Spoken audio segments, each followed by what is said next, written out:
제6장. 다윗이 이스라엘에서 뽑은 무리 3만 명을 다시 모으고 다윗이 일어나 자기와 함께 있는 모든 사람과 더불어 바알레 유다로 가서 거기서 하나님의 궤를 메어오려 하니, 그 궤는 그룹들 사이에 좌정하신 만군의 여호와의 이름으로 불리는 것이라. 그들이 하나님의 궤를 새 수레에 싣고 산에 있는 아비나답의 집에서 나오는데, 아비나답의 아들 우사와 아효가 그 새 수레를 모으니라.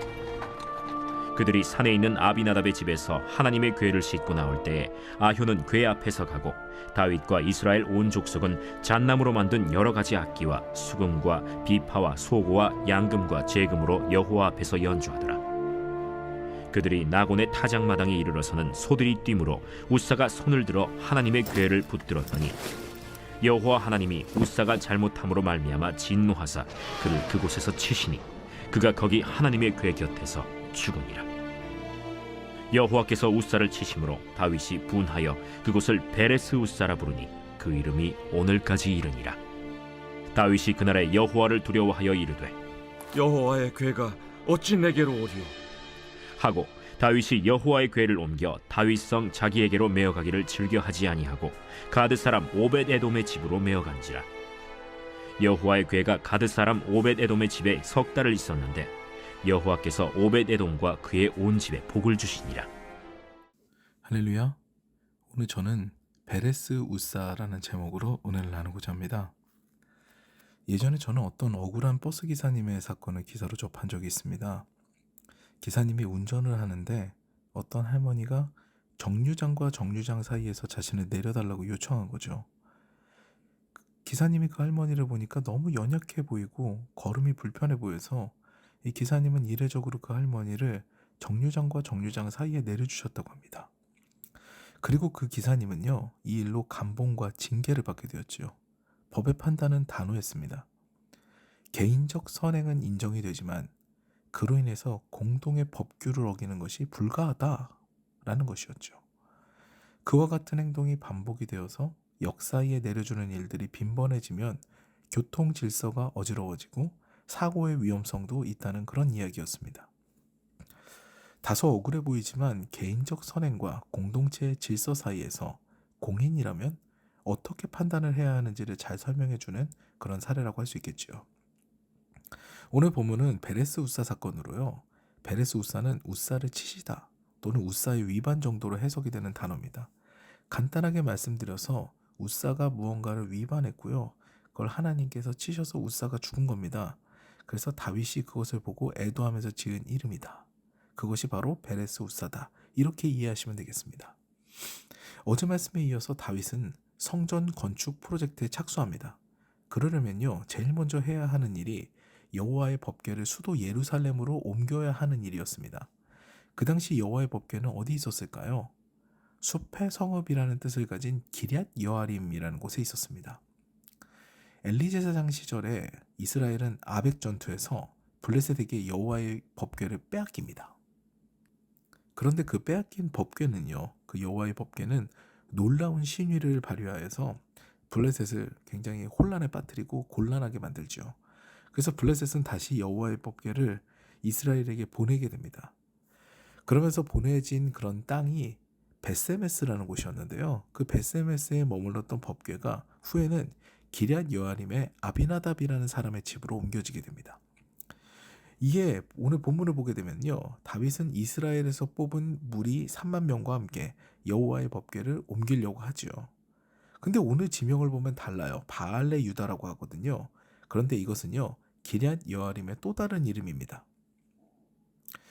이 땅의 이름은 원래 숙녀 또는 여주인이라는 뜻을 가진 바알라였는데요. 이 땅이 유다 지파에 편입이 되면서 바알레 유다, 유다의 주인이라는 뜻의 그 바알레 유다가 된 겁니다. 바알레 유다는 기럇 여아림과 똑같은 땅인 거죠. 이름만 다른 겁니다. 그런데 왜 다윗은요, 여호와의 법궤를 옮기는데 3만 명이나 되는 백성을 뽑아서 갔을까요? 바알레 유다는요, 블레셋과 가까운 지역입니다.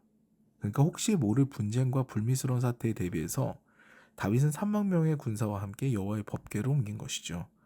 이 학자들의 설이 가장 저는 신빙성이 있다고 생각합니다. 아무튼 이렇게 조심스럽고 예의를 갖추어서 일을 진행한 다윗이었지만 안타깝게도 율법에 무지한 것이 발목을 잡았습니다. 그래서 하나님의 말씀은 제대로 알아야 됩니다.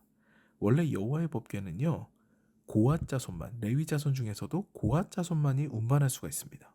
그것도 법궤를 잘 싸서 법궤에 달린 4개의 고리에 채를 꿰어서 고앗 자손이 어깨에 메고 운반하는 것이, 그것이 하나님의 율법이죠. 그런데 다윗은 블레셋 사람들이 법궤를 이스라엘에 보냈던 것과 같은 그 방법을 씁니다. 수레에 보내요.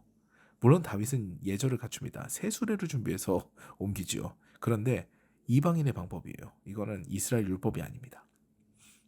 그래서 문제가 생기는데요. 그 문제는 나곤의 타작마당이라는 곳에 이르러서 소가 넘어질 뻔한 겁니다. 여기서 소가 뛴다라는 표현을 썼는데요. 이 단어는 돌뿌리에 걸려 넘어질 뻔하다 정도의 의미로 해석하시면 됩니다.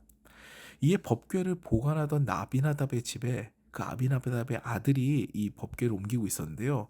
그 이름이 우사입니다. 근데 그 우사가 법궤를 보호하고자 법궤를 붙들게 됩니다. 근데 이 선행을 봤을 때는요, 우리가 선행을 봤을 때는 윤리적으로나 사회적으로나 굉장히 인정받아야 되고 마땅한 선행이잖아요. 그런데 아쉽게도 이 행동조차도 하나님의 율법에는 저촉되는 행위였습니다. 이 일은 예전 베세메스에서도 일어난 일인데요.